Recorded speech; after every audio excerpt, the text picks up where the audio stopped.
परेशानी होने पर कुछ याद रखें। परमेश्वर हर तरह की कठिनाई, हर तरह की परेशानी, हर तरह की तकलीफ में आपकी मदद करने का वादा करता है। आज हम दूसरा इतिहास 20वां अधिकार में योसापात राजा के बारे में जो दिया गया है उस पे हम मनन करेंगे। योसापात राजा बहुत एक अच्छा राजा थे। उन्होंने कई बार गलतियां की, लेकिन वो परमेश्वर से प्यार करते थे, उसकी आज्ञा मानते थे, वो परमेश्वर के प्रति भी वफादार थे। ऐसे हम दूसरा इतिहास 17वां अधिकार 3 से लेकर 6वां वचन तक, 19वां अधिकार 3 और 9वां वचन पे हम पढ़ सकते हैं। ये अच्छे योसापात राजा को भी एक बहुत बड़ी परेशानी हुई थी। क्या था पता है? 2 देश जो राजा के पड़ोसी थे वो अपनी सेनाएं भेजी, यहाँ तक कि उन्हें अन्य देशों से अतिरिक्त सेनाओं की मदद भी मिली थी। वे सभी यहूदा पर हमला करने आए थे। यह पूरी तरह आश्चर्य की बात थी, क्योंकि योसापात राजा की सेना बिल्कुल तैयार नहीं थी। योसापात राजा के पास केवल एक छोटी सेना थी। वह जानते थे कि यहूदा के लोग कभी भी दुश्मन पर काबू नहीं पा सकते। परमेश्वर ही उनका एकमात्र मौका था। अगर वह उनकी मदद नहीं करता तो वह नहीं सफल होते थे। योसापात राजा ऐसे कठिन परेशानी के समय उन्होंने सबसे पहला क्या किया पता है? परमेश्वर के पास प्रार्थना करने लगे। योसापात राजा प्रार्थना के स्थान पर खड़ा था।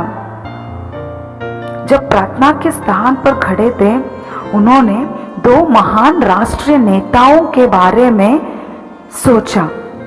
वे अब्राहम और सुलेमान थे। सबसे पहले परमेश्वर ने इब्राहिम से एक वादा किए थे। क्या वादा पता है? उत्पत्ति 17वां अधिकार 7 से लेकर 8 तक वचन पढ़कर देखिए। परमेश्वर ने वादा किया था कि जमीन यहूदियों की होगी। वह वादा हमेशा बना रहेगा। फिर कुछ सदियों बाद सुलेमान ने प्रार्थना की थी। सुलेमान ने क्या प्रार्थना की थी पता है? पहला राजा 8वां अधिकार 37वां वचन पढ़कर देखेंगे। सुलेमान ने प्रार्थना की थी। उसने ऐसी स्थिति के बारे में सोचा था जो किसी समय हो सकती थी। यह वही था जो अब इब्रानियों के पास था। परमेश्वर ने उन्हें कुछ बेहतरीन वादे दिए थे। वह अपने लोगों को निराश नहीं करेगा। सुलेमान उसके बारे में निश्चित था। उन्होंने परमेश्वर की अच्छाई और देखभाल के बारे में बात की। यह कई साल पहले था, लेकिन योसापात ने अब वही वादे किए और उन्हें स्वीकार किया। हालेलुया। हमें भी क्या करना है? परमेश्वर ने हमारे लिए जो वायदा वचन दिए हैं उसे हमें स्वीकार करना है। योसापात राजा ने वही वादे को क्या किया? स्वीकार किया। राजा ने कहा कि परमेश्वर ने यहूदियों को हर समय जमीन दी थी। उसने इस वादे पर भरोसा किया। हालेलुया। हम भी क्या करना है? परमेश्वर ने हमारे लिए जो वादे दिए थे उस पर भरोसा करना है। हमारे मुसीबत के समय में हमें भी ऐसे ही करना है जैसे योसापात राजा ने किया था। परमेश्वर के महान वादों के बारे में सोचे। यीशु इस कठिन समय में आपके लिए है। यीशु को स्वीकार करो, यीशु को पकड़ लो। यीशु मसीह आपको कभी निराश नहीं करेगा।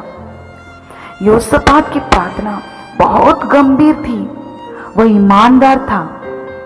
उनका भरोसा परमेश्वर पर था।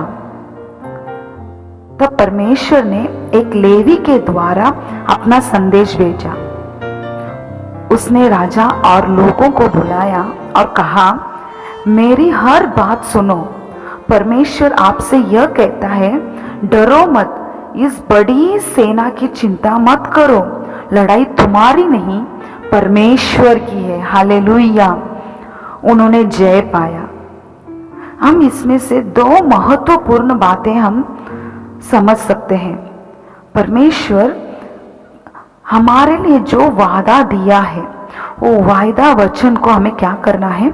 याद करना है। दूसरा, परमेश्वर के स्वभाव को याद करना है। क्या है परमेश्वर का स्वभाव? हमेशा तुम्हारा मदद करना, तुम्हारे तकलीफ के समय तुम्हारे मदद करना, तुम्हारे संकट के समय तुम्हारा मदद करना, तुम्हारे बुरे वक्त में तुम्हारा मदद करना। आज कुछ तकलीफ, बीमारी या परेशानी आया है, ये सोचकर मत डरिए कि मैं मिट जाऊंगा, मैं मर जाऊंगा, मेरे लिए कोई नहीं है मदद करने के लिए, मैं अकेला हूं। नहीं, दुनिया के अंत तक वो तुम्हें कभी नहीं छोड़ेगा, वो तुम्हारे साथ रहेगा। वायदा परमेश्वर ने किया है तुम्हारे पास, वो कभी भूलेगा नहीं। जो वादा परमेश्वर ने तुम्हारे साथ किया है उसे जरूर पूरा करेगा। वादा को कभी तोड़ने वाला परमेश्वर नहीं है, वादा को निभाने वाला परमेश्वर है। आज तक परमेश्वर ने तुम्हें जो जो वादा दिए थे, वो सारा वायदा वचन को क्या करो? स्वीकार करो, अंगीकार करो, मुंह खोलकर डिक्लेयर करो। परमेश्वर वादा वचन तुम्हारे जीवन में पूरा होने तक तुम्हें कभी नहीं छोड़ेगा। वो वायदा वचन तुम्हारे जीवन में पूरा होने तक बीमारी तुम्हें कभी नहीं छुएगा। वायदा वचन तुम्हारे जीवन में पूरा होने तक तुम्हारे कभी अंत को नहीं देखेंगे। परमेश्वर हमेशा तुम्हारे साथ है। हम आंखों को बंद करके प्रार्थना करेंगे।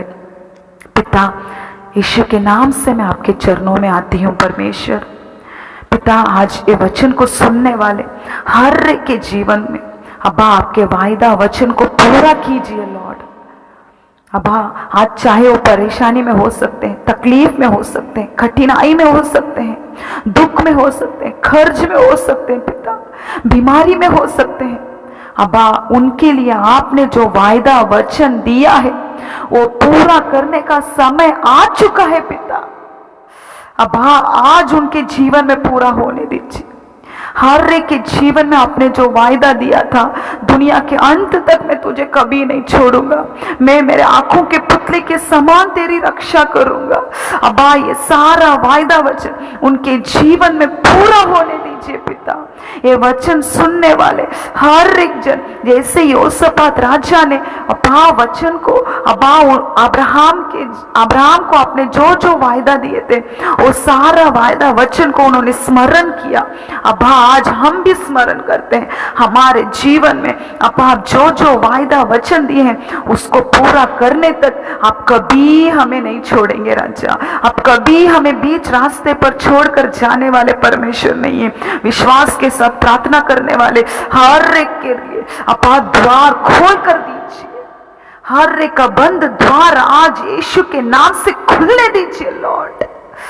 ब्लेस कीजिए यीशु के नाम से। इस वचन को आपके हाथों में देती हूँ, छुटकारा को अपनाती हूँ, यीशु के नाम से मांगती हूँ पिता, आमीन आमीन।